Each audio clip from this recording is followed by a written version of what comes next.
అల్లు అర్జున్ గారి సినిమా మీద ఎంతమంది దుష్ప్రచారం చేసినా అది పార్ట్ 2 కదా. పుష్పాన్ని చూడకోకుండా ఎవడు ఆపలేడు. అక్కడ దాకా ఎందుకయ్యా? నందమూరి తారక రామారావు గారి కుటుంబం జూనియర్ ఎన్టీఆర్ సినిమాను చూడకుండా బహిష్కరించాలని ప్రయత్నం చేశారా? ఆపగలిగారా? అట్లాగే ఇప్పుడు ఆయన పేరు అల్లు అర్జున్ గారి సినిమాని ఆపాలని ప్రయత్నం చేస్తే ప్రజలు చూడరు. బాగున్న సినిమా ఏదైనా చూస్తారు. అరే రాజ్బాబు హీరోగా యాక్ట్ చేసిన సినిమా బ్రహ్మాండంగా చూసామా మేము?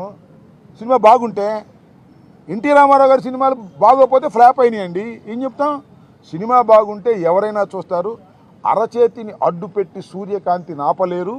అదేవిధంగా ఇలాంటి ఎదవపోకళ్ళు పోయి సినిమాని ఆపలేరు అని మరొకసారి నిరూపించేటటువంటి కార్యక్రమం వస్తుంది. అల్లు అర్జున్ అయినా, లేదా జూనియర్ ఎన్టీఆర్ అయినా, లేకపోతే మరొకరైనా సినిమా బాగుంటే ఎవరైనా చూస్తారు, బాగోపోతే ఎవరు చూడరు. నాకు తెలిసి అందరూ ఉవ్విళ్ళు ఊడుతున్నారు. పుష్ప 2 చూద్దాం, దానిలో ఎంత బ్రహ్మాండంగా ఉంటుందని అందరూ ఎదురు చూస్తున్నారు. నేను కూడా ఎదురు చూస్తున్నా. మరి థియేటర్లోకి వెళ్ళి చూడాలంటే ఇబ్బందిని నేను కూడా పుష్ప 2 ఎలా ఉంటుందో చూడాలని నాకు బాగా కోరికగా ఉంది. ఎందుకంటే చాలా అద్భుతంగా పార్ట్ 1 అద్భుతంగా ఉంది కదా, హాలీవుడ్ స్టైల్లో ఉంది కదా, అందరినీ తలదన్నే విధంగా వెళ్ళాడు కదా అల్లు అర్జును.